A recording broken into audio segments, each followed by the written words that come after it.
Hi, everyone. Welcome. We'll give folks a minute or so here to join us, and then we will get started.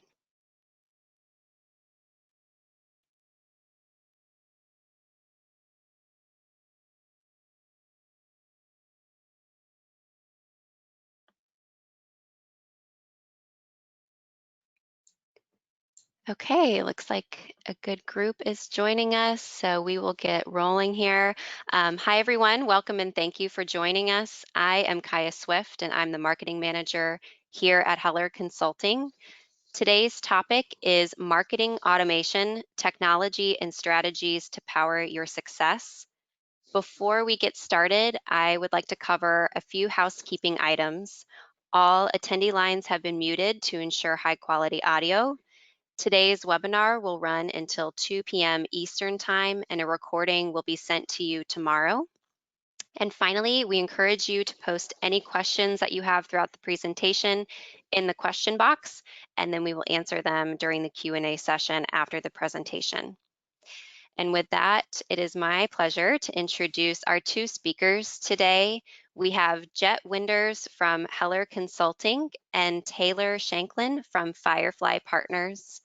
And I will pass the mic over to Jet to start from Heller to introduce himself a little bit more. Jet? Yes, thank you so much. Hi, I'm Jet Winders. I'm the Director of Business Development here at Heller Consulting. I've been with Heller for about a year, and it's been great, working with nonprofits across all of their technology needs. But I'm particularly passionate about marketing automation because it's always been important to the organizations we talk with. But this year, having lost so many in-person opportunities to connect with our supporters, it's really come to the top of the priority list of folks I'm talking to. And then prior to coming to Heller Consulting, I spent 8 years at a digital marketing agency helping nonprofits with their online fundraising, online marketing programs. And so this really marries a bit of my experience and what I know folks are really in need of right now. I'm also very excited to be joined by Taylor at Firefly Partners, and maybe I'll give her a chance to introduce herself as well. Yeah, hey Jet. It's good to be here with you and come together and do this and talk about this topic that we both like to nerd out on. So I'm Taylor Shanklin. I'm the VP of Growth at Firefly Partners. We are a digital marketing agency that works with nonprofits to help them really think through their holistic digital strategy. Like, what does that mean? From, what tools are you using? What kinds of campaigns are you doing? What's your end goal in terms of just digital strategy and acquisition and engagement? And I've been working in the nonprofit technology and digital marketing space since 2007 and have seen a lot happen and change over those years, and helped a lot of organizations really think about how do you scale in the digital world. And exactly what you said, Jeff. It's interesting this year because we're seeing a lot more organizations start to say, okay, we do really need to get our digital game on point. And a lot of that has to do with marketing automation. So that's why we're here today. Awesome. Well, before we get started, I think we want to hear from the group that's on the call just a little bit from you. What are you looking to get out of today's presentation or taking a poll? And if you can share your responses, that will help us keep the focus in mind and make sure we're speaking more clearly to what's most important for the audience today.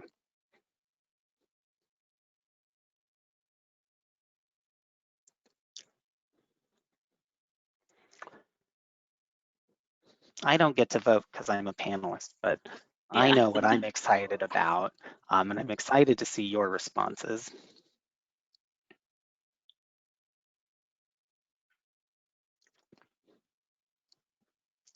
So Kaya, as those come in, I don't know if you're already starting to see what folks are prioritizing or. Yeah, it looks like we got a couple more trickling in, but top one is overview of marketing automation technology options for me. That is at 65% of the voters. And then the next priority for folks is the strategy ideas on how to better use my marketing technology. And then lastly, we have an explanation of why marketing tools are important.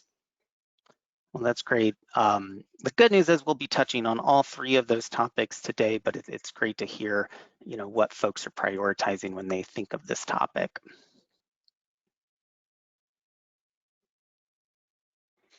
So in terms of the agenda, I'll be starting us off. I'm going to give a broad overview of the technology landscape for nonprofits to help center ourselves with how marketing automation tools fit with the CRM systems and other things that we're using, and then try to help create a framework for how to think about these tools and ultimately evaluate them against what our organizations actually need to be successful. We don't necessarily need the most complex tool in the world. What we need is the tool that's right for us and that's going to ultimately help us fulfill our strategies. So to understand our strategies, we've got Taylor to talk a bit about why marketing automation is important to our organizations and really how to use strategies that really help make those things feel human. I love the way that you describe it. Do you want to add any color to your part? Yeah, well, I mean, we'll get into this more, but I think it's really about using the tools and the technology in the right way to make your digital touch points feel very connected and not feel like they're disconnected. And I'll get into that. And so we'll talk about the process that goes into like doing marketing automation well, and what are some of the different steps that go into it. Awesome. So just very briefly about Heller Consulting, and Kaya, you can show all four of these because I'll be quick. But our agency's been around for about 25 years, and the technology that has existed over those 25 years has changed dramatically. So we like to think of ourselves as first and foremost trying to understand what nonprofits really need, what their goals are, what they're trying to accomplish, and then we look out onto the landscape and match what technology is available to those business needs. And so that's what I'll be trying to do today. As we talk about the tools, it's really in context of what it is that you're trying to accomplish. What strategies are you trying to engage your supporters with? We're really privileged, and you can head to the next slide, to work with some of the largest organizations across the country. And that gives us the advantage of digging into the most complex use cases that are out there, the real nitty gritty on the functionality. And then we can bring that expertise, those solutions that we find for those most complex situations to benefit organizations of all sizes that we work with. Yeah, and similar to you all, and kind of leaning into this human thing, at Firefly, we've been around since 2007 and have helped a lot of organizations in all different cause areas really think about just their overall digital marketing strategy, how their website fits into that, how their online fundraising platform fits into that. And so we really believe in connecting you and the humans at your organization doing the work with the humans who support you and help to amplify that cause. So these are some of the things we do, and happy to chat with anyone who wants to learn more. Well, to start with that technology overview, I always like to start with who we think of as the big three technology providers. These names will be very familiar: Blackbaud, Salesforce, Microsoft.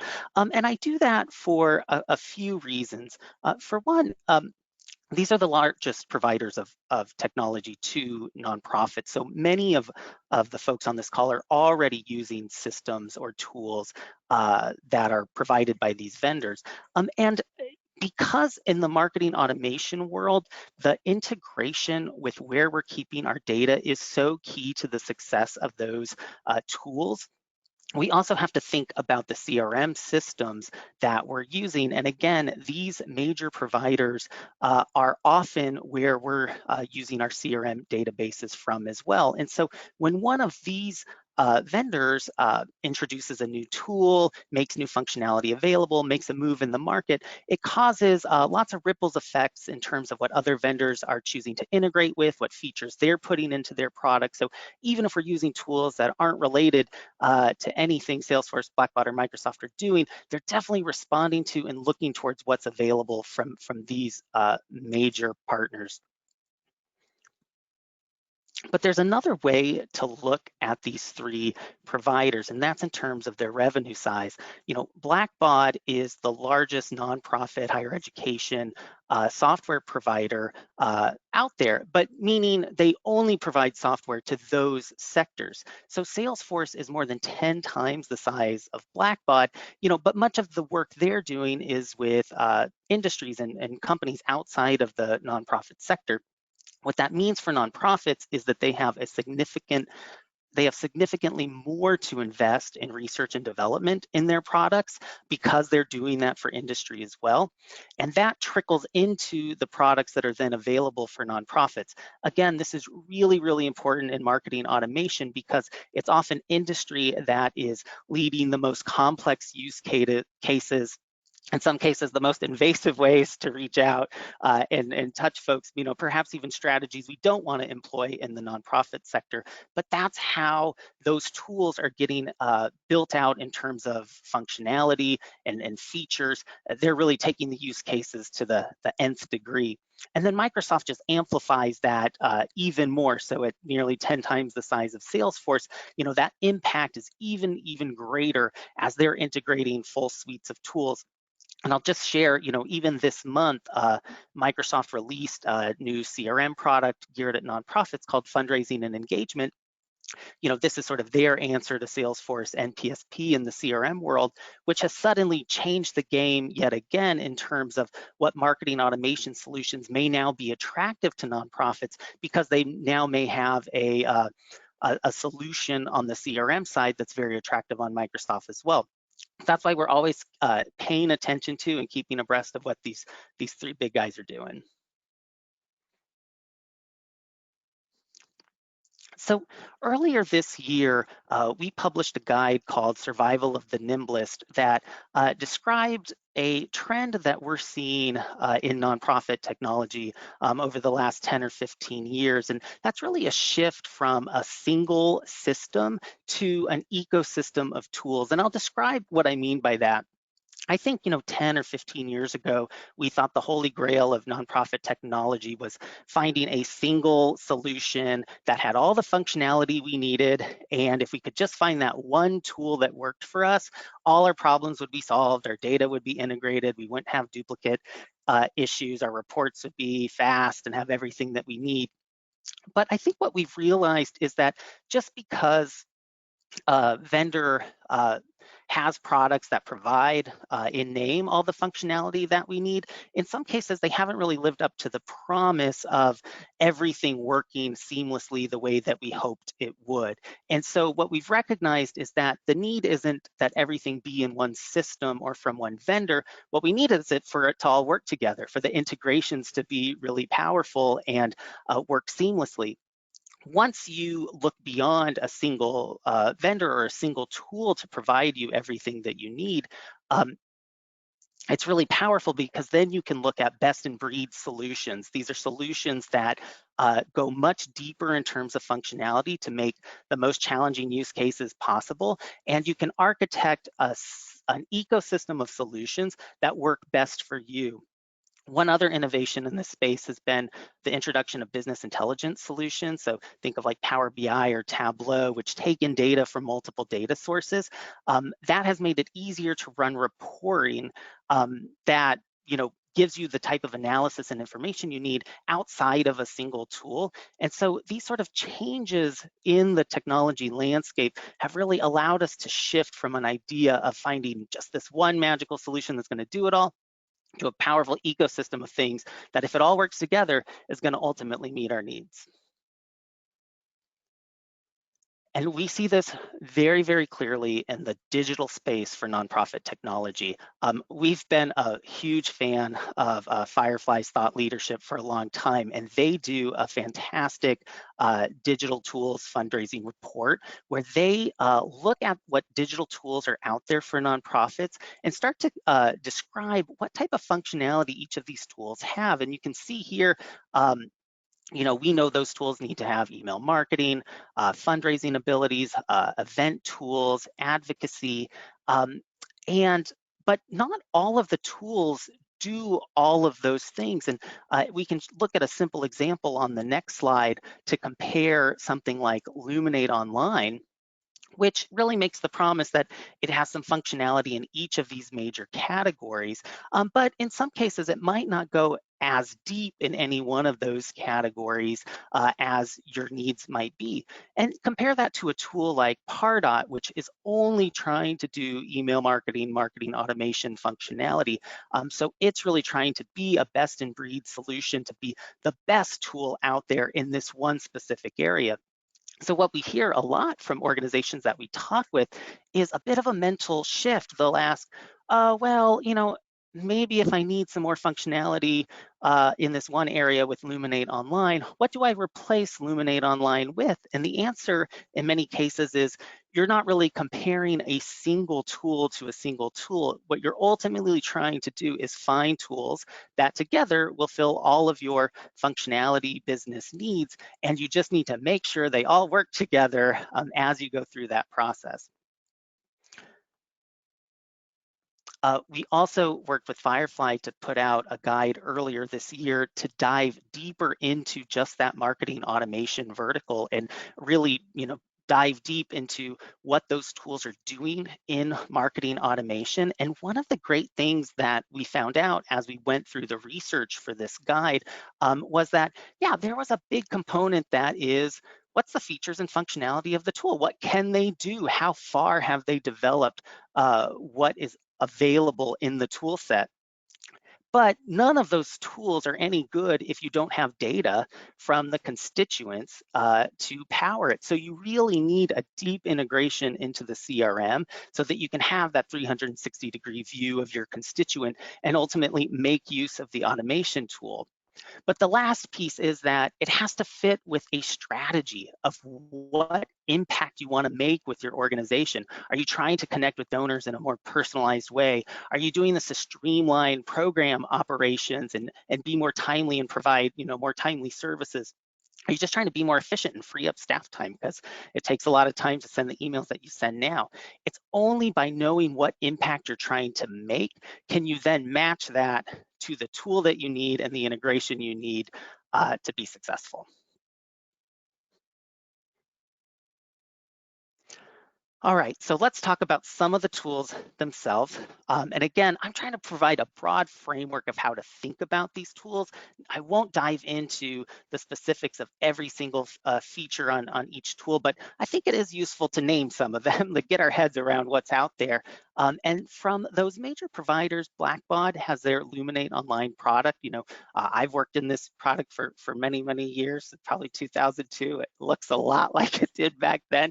Salesforce has a couple phenomenal products too. Pardot and Marketing Cloud. And even within those products, they would say there's different profiles of organizations that are successful with each one. We have Microsoft with their Dynamics 365 marketing. And like I said, a product like that has suddenly taken on new interest and new meaning as they've developed their CRM solution and released it to the public just this month. But we know there's a whole lot more options out there, and there's just because these are what is being provided by those major vendors doesn't mean that that's the tool that necessarily works best for your needs, even if you're on one of those platforms. So and we can see there's a whole lot more options, but those options really exist on a spectrum of functionality, which, we can quibble over which category these fit in because it's really a continuum going from the most basic of email marketing functions to more complex marketing automations to really robust multi-channel complex marketing platforms. And so, again, in this case, it doesn't matter what vendor is providing the tool if the tool isn't matching with what you need it to do. So you wouldn't want something just because that's what your vendor is providing.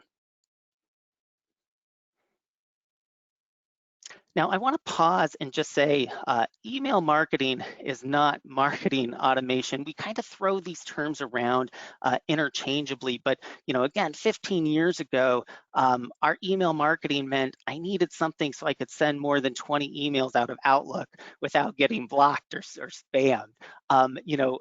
What we have really evolved since that time is the idea of of marketing automation allowing us to send timely and personalized messages to our constituents and do it in a more efficient way than ever before. And I know Taylor's going to be sharing more about the power of marketing automation, why it's important and successful strategies. But I just wanted to stop and orient ourselves just for a second because I sometimes use those terms and let's get them straight. Now, in terms of the marketing tools themselves, when we talk about very basic email marketing, these will allow you to set up an email, send in bulk to groups without getting spam. Of course, folks can opt in and opt out. And we think about these tools as, what list am I going to send it to? Who's pulling the email list for me to send the email?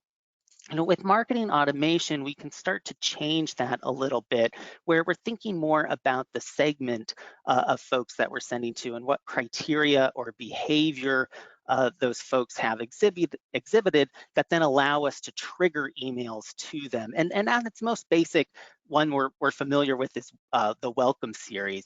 Most of us have these in place. Folks sign up for email on our website, or they become a new donor for the first time, and they get a series of 3 emails over the course of 4 or 6 weeks, sort of shepherding them through the process. So those are the very introductory automations. But as you go up the levels of complexity, these can be automations based on activities that you've done, something you've done on the website, the fact that you visited the website. It can be who you are. You suddenly became a volunteer in addition to a donor.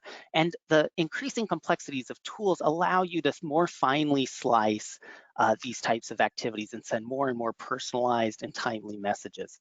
And then for the complete marketing platforms, they start to pull in additional channels where we're communicating. So think about, outreach on social, think about your digital advertising, search, display ads, where it's part of a single comprehensive way of engaging constituents in the digital space. And you're using this platform to micro-target folks, where they are online.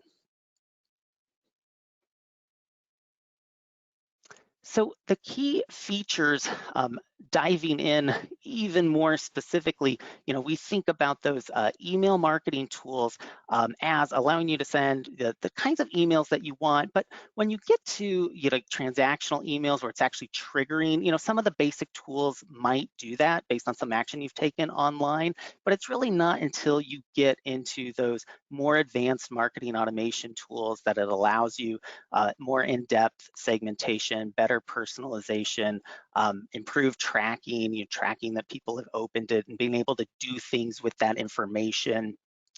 People can more specifically set their interest, what type of information they want to receive, how frequently they want to receive it. It allows you to easily create landing pages and forms. So, folks can say, I want information about planned giving and automatically get on an information journey to be stewarded to be a planned giver. Ultimately, to those marketing platforms, again, very multi-channel. It allows you to create one-to-one marketing, meaning these are very specific messages, perhaps asking you to make a donation based on some combination of interests that you've shown, and it's a highly personalized message. And also allowing you to coordinate across your social, your digital advertising. And, in our old world, we like to think like, oh, just send more emails because emails are free. As you start to bring in these other channels, it's not always free. So, having deep understanding of the return on investment that the platform is helping you make as you run these integrated campaigns, those most advanced marketing platforms start to allow you to do that. So that doesn't mean we think tools on the right of that spectrum are always the best thing in comparison to tools on the far left of the spectrum. We don't necessarily think the most complex marketing platform is better for everybody than the simplest email marketing tool. What you really need to do is understand what those tools are offering and match that to what you need at your organization. So part of that starts off with the basic value proposition. What do those tools say that they do? Who do they say that they're for? Is the promise that they're making something that you can accomplish as an organization? And so in some cases, just sort of start there to start to self-assess, what tools make sense for you. You also want to think through how hard the tool is to use. What's that user experience look like? What's the adoption look like? Does it take a long time to get ramped up? Is it hard to hire somebody with that type of tool skill set, or are there lots of people out there that know how to use it? That should definitely, and what's your capacity to train folks to use it? So think about your own organization and your abilities on that front. So what's it take to implement this tool? Some of the simple tools can be up and running in a couple days and you're sending emails, and that's great. Some of the more complex tools will only work well with deep integrations with your CRM. And so it can take months and significant expense to set up and use it properly. So understanding what that implementation will look like and whether that's a fit for where you are as an organization is really important. What level of integration is there with the CRM that you have? So in some cases, like Pardot and Salesforce, there's barely any daylight between these systems. They're really built on the same platform. Others have integrations, and very good integrations that they've built as part of the product. And even if it's a different vendor integrating with the platform, with the CRM platform. And then sometimes there's good middleware out there. Lots of folks on this call may be using something like Omatic to help them integrate from Luminate Online to Razor's Edge. So there's different ways to get that integration. The important thing is that you don't look at the tool in a silo. You're trying to architect all the pieces together to make sure it'll ultimately work really effectively for you. Compliance and security has become super important as of late, and that's both the commitment from the vendor to help you navigate new rules about compliance, security, and hold up their end of the bargain. And it's also the functionality inside the tool that if you have business rules where certain people can see certain data and others can't, does it allow you to partition in the way that you need your organization to work? Cost considerations, we kind of understand these instinctively, but you don't want a tool that is so expensive if you don't have a strategy that's ultimately going to allow you to get a return that makes that investment worth it. So you don't want to underinvest and not take advantage of what's out there, but you also don't want to spend too much on a tool if you don't have a plan for how to make that a good use of your budget. And finally, staffing considerations. Again, some tools are simpler to use, and you may have simple strategies, and it doesn't require a lot of staff time, while others might take a full-time administrator or multiple full-time administrators to really get the value of what you might see in a demo of the product. And so understanding if those cost and time commitments is something you can apply. So I know we're about to move into Taylor's section, and I think she's got another question for us. Yeah, I do. Great stuff, Jet. I mean, there's so much to consider when you're thinking about marketing automation, and in particular, I like your slide on marketing. Email marketing does not equal automation. So let's get it. We're going to switch gears a little bit and talk a little bit more about, there's a lot of tools out there. How do you think about putting all of it together? Like, what's the right approach when you're thinking about automating a lot of your experience with your donors? So let's hear what's on your minds when you think about the term marketing automation. I know it sounds like a jargony term. So what's the word that comes to mind the most when you hear marketing automation? Looking at the results so far, still got a few trickling in, but it looks like the top 3 are segmentation, saves time, and deeper relationships. Good. Pain wasn't on this list. Pain. Pain, yes, yeah, exactly.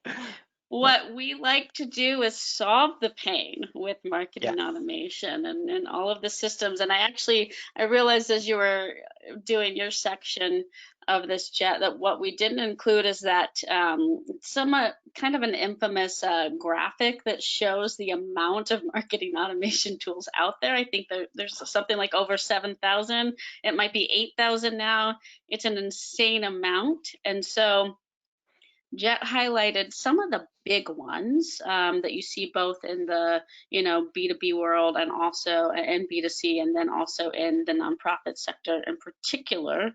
But there's a lot, and there's a lot that do a lot of the same things. And I think it's really important to take what Jet said too about really considering your staff infrastructure, like what's your goal. And so that's what I'd like to lean into next, to get into a little bit more about. There's a lot of tools out there. We can use them to do a lot of different things, but why is it important? And some of those things you guys already mentioned in the poll, right? Segmentation, deeper relationships, that's a big one. Taking away pain, making your lives easier. I'm going to talk a little bit about this world that we live in today and how marketing automation comes into play and how to really think about the successful journey of implementing a process for marketing automation at your organization. So the world we live in is this one, right? Everyone, particularly now, everybody is living behind a computer screen or a phone or a tablet or whatever, right? We're all living in this world. Your supporters and potential supporters are all living in this world too. We're very, very hyper connected. And when we think of things like marketing automation and online fundraising and digital, a lot of times it can put a bad taste in our mouth, actually, right? Like we can think about these digital experiences, and donors can sometimes perceive an experience with our organization like this, where it's like, look, I've got this form up, I've got this campaign, give me the money, right? And it doesn't feel very personal. It feels like you're sort of just experiencing something here. So people feel very disconnected, right? Like, okay, how much can I really pay attention to? And that's where things like marketing automation come into play. It's to recognize that your supporters are not transactions, right? They're people showing up to do the work with you by volunteering their time, by participating in your peer-to-peer campaign, by giving to you. And so we don't really think about, marketing and digital marketing in the traditional sense of, whether you're doing that B2B or that B2C. And a lot of the tools that you see out there, they can do all sorts of different types of marketing. We really like to think about marketing automation as helping you connect to your humans. So we really think about human to human as the future, right? And it'll help you actually speak better to the humans you engage with if done correctly. So there's 6 big components to this, and sometimes some of it's a little bit soft and squishy, and some of it's very technical. And so I'm going to walk you through some things that I consider to happen on the front end, like how are people experiencing your brand when they get an email from you or they see something on social media. And then I'm going to take you through all of the other aspects of how those tools, and many of them that Jet talked about, actually help you to do the segmentation and why that's important. So I always like to start with, what are you even going to say about yourself or about your need or about your impact before you bite off on, what tool to use? I think it's really important to take a step back and say, how are we even talking about ourselves? How are we even talking about the work that we do? How are we sharing the fact that our work is important? And if you come in and give to us and participate, you can be a part of that, right? So I think it's really important when you're thinking about marketing automation to first not get too technical and in the weeds, but take a step back and look at it more from a philosophical level about what are we saying by automating these things, right? What are we saying in the first place? So I think that's a really important part that often gets a little bit overlooked when we talk about this topic. The next part of it is, where are we saying these things? And again, and Jet mentioned this, marketing automation is not just email anymore.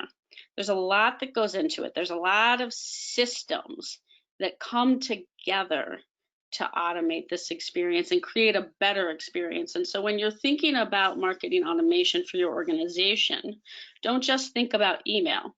Think about the different kinds of social platforms you may or may not want to use, your online fundraising program, if you're doing peer-to-peer or social fundraising, if you're doing live streaming, if you're doing giving days.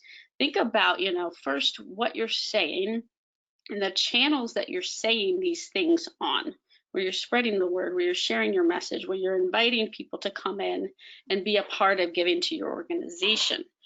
That stuff's really important when you think about marketing automation as a whole, because you want to evaluate tools when you get into the nitty gritty and the systems and what you're going to use and all of that. You want to think about tools that will play well with all of these channels, right? And there are a lot of different ways to integrate. I mean, one of the exciting things to me that I've seen over the years is the amount of integration capabilities that are there that didn't used to exist, right? So now it's like, I mean, going back to, Jet talked about the ecosystem. So now you have so much more flexibility with those, best of breed solutions. You can plug a lot of things into each other. Now you can use things like Zapier, and it is pronounced Zapier.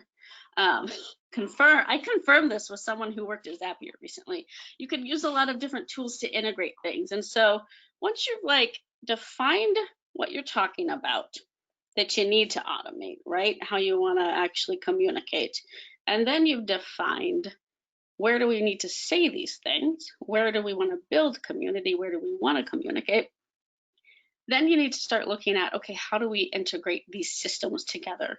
And that's where a lot of the tools come into place. That's where it's like, okay, you start thinking about what CRM are you using that integrates best with a MailChimp or a Pardot or a whatever the tool is, right? So looking at the holistic picture of the systems and the integrations is really, really important. And I chose this picture of this person drinking a cup of coffee because this is when you get into the back end of it, right? This is not something that your donors or your supporters see. This is when you start to say, we're going to get our hands dirty. We're going to look at the nitty gritty of this, and we're going to slam a bunch of coffee to get us through this project or this implementation. I know this part is tricky.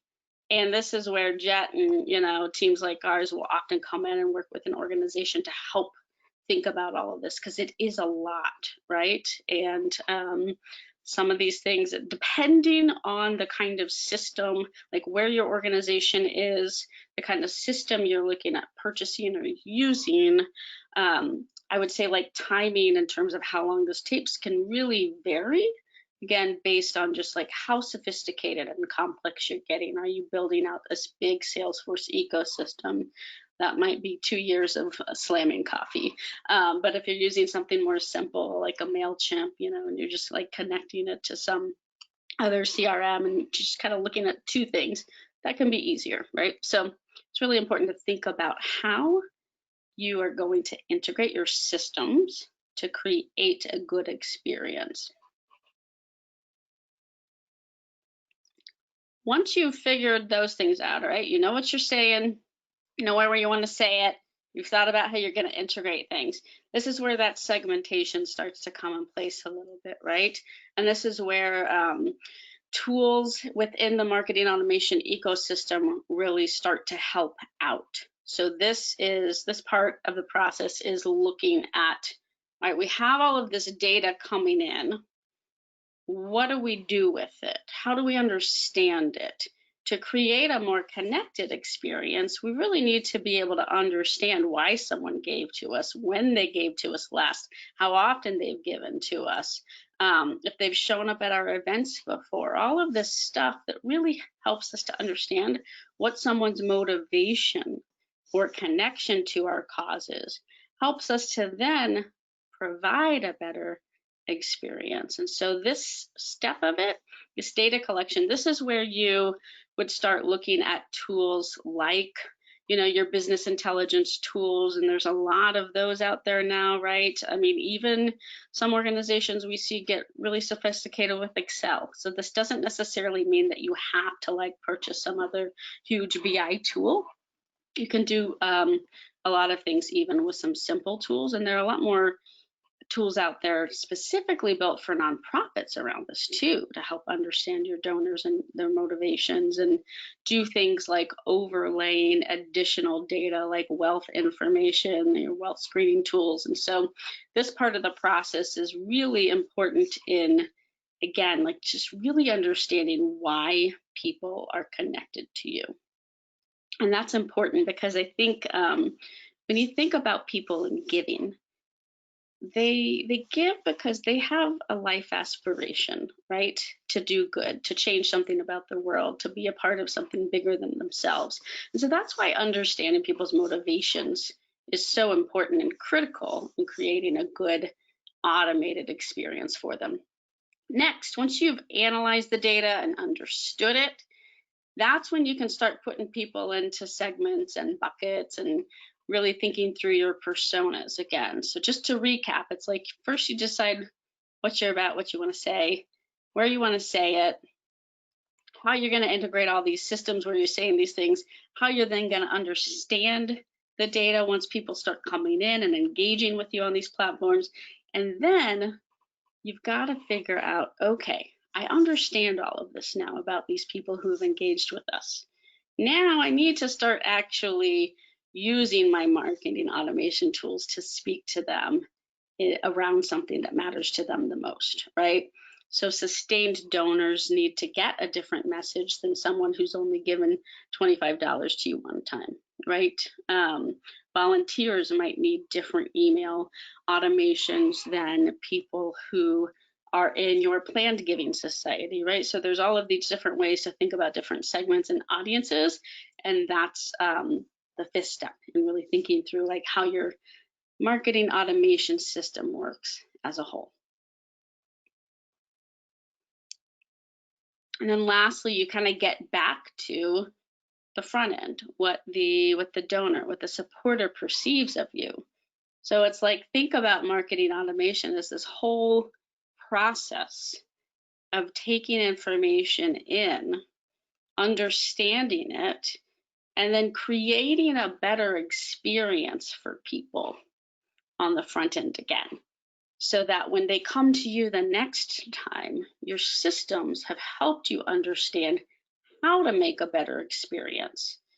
And the reason why the tools are so important to, you know, pair with these strategies is because that's what takes the pain away. That's the stuff where it's like, you don't have time to do all of this by hand. And so having the right tools that can help you along with all of these processes are critical. And so it's really like when you think about marketing automation, it's not just about what platform am I going to buy. It's about why am I doing this? How am I doing this? And what's the end goal, right? I think Jet mentioned that too. What is the end goal for implementing this sort of an approach and a system into your organization? So I'll just give you a quick recap again. When you think about the 6 key components, it's the communication. You know, what are you saying? It's the interaction. Where are you interacting? How are you integrating all of the information that you're getting from where people interact? How are you analyzing it? How are you then segmenting it into groups and key target audiences so that you can then give people the most human, the most connected feeling experience? All right, so let's, we're gonna open up for questions. It's a lot to think about. There's a lot that happens in this world of marketing automation. The last poll is we wanna know, like, do you feel like you have the technology and strategies to be successful right now?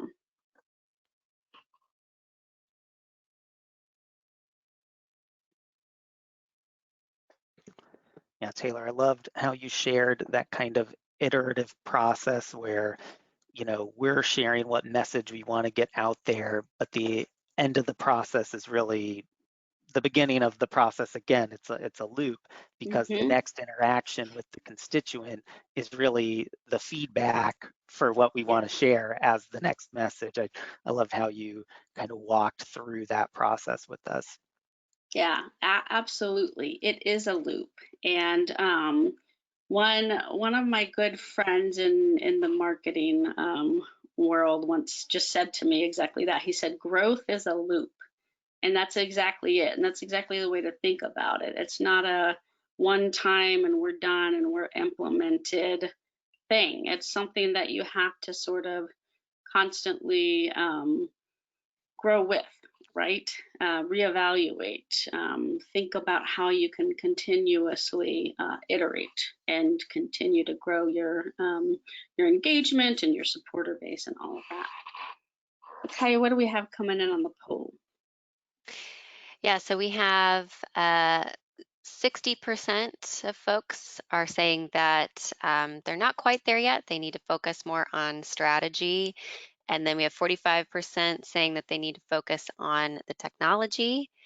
And then we have 20% saying that they feel like at this point they do have the technology and strategies they need.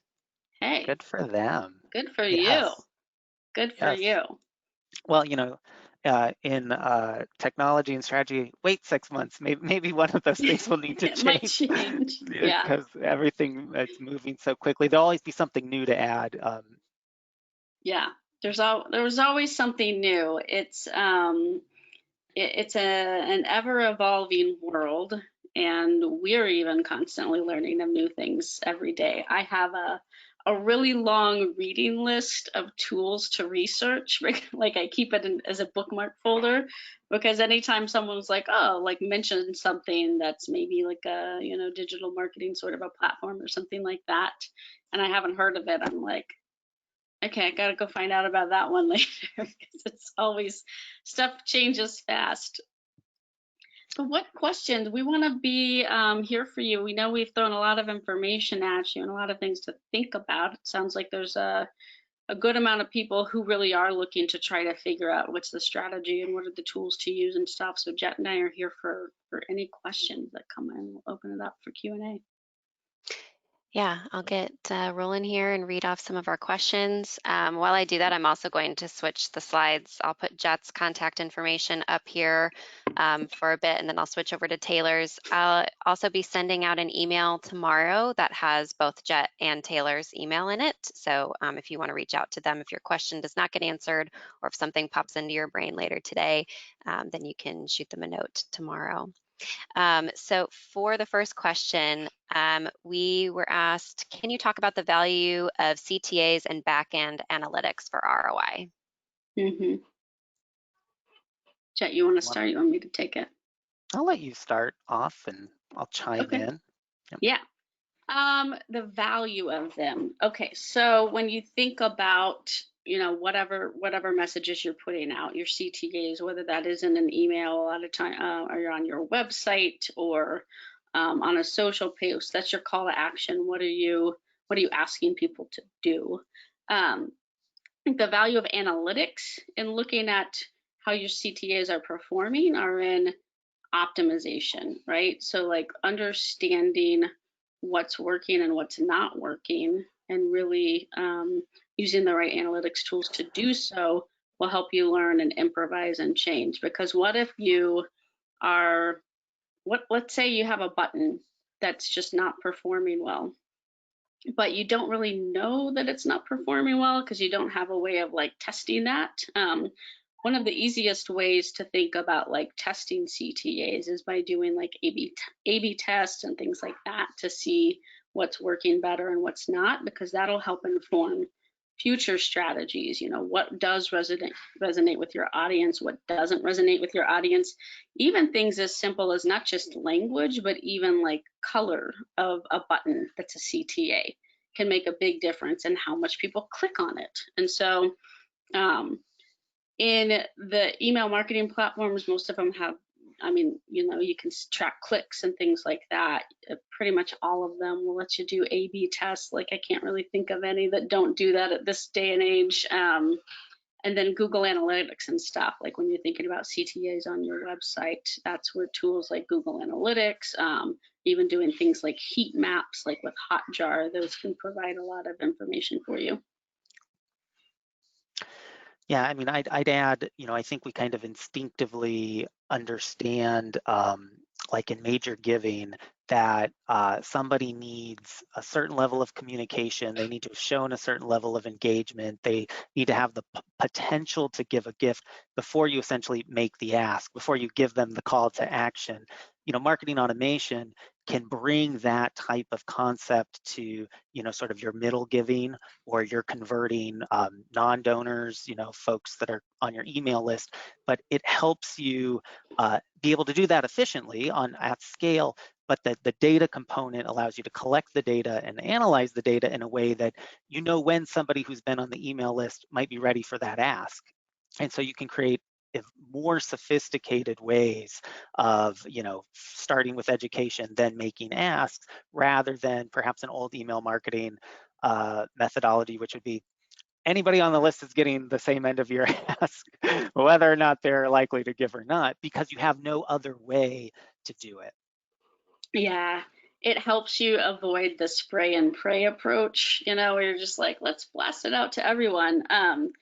The other thing, and I just kind of lost my train of thought, but I was going to add something else onto that. Oh, I have an example that you see oftentimes in the for-profit world. Let's say you're going to an online store, you're going to buy something, you click on it, you get it into the shopping cart, you get busy because your kid calls you, and you know, like you leave and you shut it down. And then you get that email later that's like, hey, remember you had this thing in your shopping cart. Do you want to buy it? Maybe you just got busy and got distracted. So getting really sophisticated, you can do things like that too, where it's like, hey, we've noticed you've been engaged this much. Again, to Jet's point, like maybe this group of people that's engaged this many times with this kind of content is now ready for an ask. And so definitely can help you look for opportunities to bring in more money. Awesome. Thank you both. Our next question is, we are planning to switch to a new CRM within the next 2 years. Would it be worth it to implement marketing automation software as a standalone system now and then integrate with our new CRM in a couple of years? Or should we just wait to add the marketing automation? That's a good question. It depends. Yeah. You know, I'll start and say, you know, if you've identified real potential in fundraising, you know, engagement strategies, don't wait. You know, that's 2 years that you could be raising more money, building more relationships. And sometimes I think we lose the forest for the trees a little bit on the platform decisions where, yeah, in a perfect world, you want to know what CRM you're headed to. You want to know that you'll never have to do any rework to reintegrate or change tools. And if you're not sacrificing anything, if your tools are working now, then I would say, you know, get your CRM in place, make sure the, you know, email marketing tool works. But I just think of the opportunity cost. And if you know that you're not speaking to your donors, your volunteers, you're not delivering your mission in the most effective way today, that's 2 years of lost opportunity to be building that. And if the opportunity is there, if the return on investment for making the move is there because you can unlock new donations, you can build those deeper relationships, you know, if you have to make a change in 2 or 3 years later, great, because then you've identified another way to unlock yet more potential with those same donors. Yeah, I agree. That is 2 years of missed opportunity. I have a saying, launched is better than perfect. I think if you wait the 2 years because you're like, I've got to have the perfect system that's absolutely going to integrate with whatever CRM we choose 2 years down the road, which we don't know what that is right now, then you have missed a lot of opportunity to really start engaging in a more meaningful way, and also alleviate your own pain of like freeing up time. The one thing I'll recommend you do as you choose a marketing automation platform, look at ones that you think will play well with CRMs, right? So like if you go buy Joe Schmo off the street marketing tool that you've never heard of, but some friend recommended it and it doesn't really integrate with much right now, then it might not integrate with much 2 years from now either. So if you kind of stick with the big players that are well integrated, then you're going to be fine, and you're going to be able to easily get those systems integrated once you do have the CRM, migration completed. You reminded me of an old joke in direct mail of when's the best time to send your direct mail letter? 2 weeks ago. The next Yeah, best time is today. exactly. Yeah. Yeah. So no, don't wait. Don't wait. Awesome, thank you. And then we have another question. When when do you think an organization needs to build the single supporter view in a marketing automation platform, such as Salesforce Contact Builder? When in a CRM and when in a data warehouse? Jet, you might know more about that because you're more involved in Salesforce specifically. Yeah, I don't see too many folks.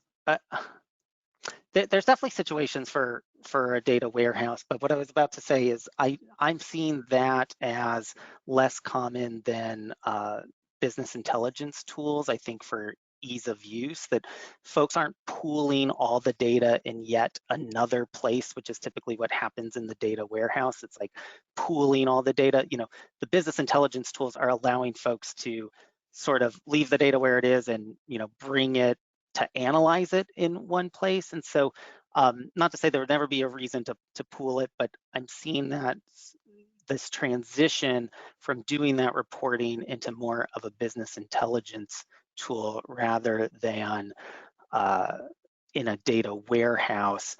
And then you're looking at your supporters, the 360 view in your CRM. And that's what the CRM is for. It's to look at the constituent level. And so that's where I would build things that are related to the individuals and look at it in your CRM system, versus my business intelligence tool is about analyzing data kind of across data sources. So you may have sucked in data from other places and other things, maybe even purchased data, data sources too. Mm-hmm.